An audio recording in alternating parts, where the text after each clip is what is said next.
Karamihan sa inyo na nanonood nito ngayon, malamang hindi alam kung gaano ito kadelikado. Sa isang viral TikTok video, makikita ang dalawang divers na nag-explore ng isang reef sa ilalim ng dagat. Mukhang maayos naman ang lahat hanggang sa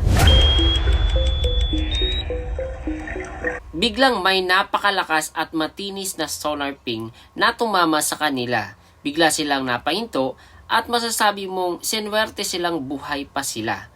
Para sa mga hindi familiar sa sonar ping, ito ay madalas ginagamit ng military watercraft. Ang ginagawa nito ay nagpapalabas ng napakalakas na 240 decibel sonar blast na nagpapadala ng sound waves sa paligid. Kapag bumalik ang mga waves na ito, nakukuha nila ang eksaktong lokasyon ng mga bagay sa paligid nila.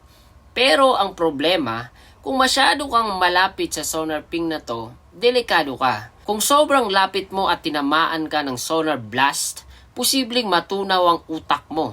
Magkaroon ka ng brain hemorrhage at ikamatay mo to.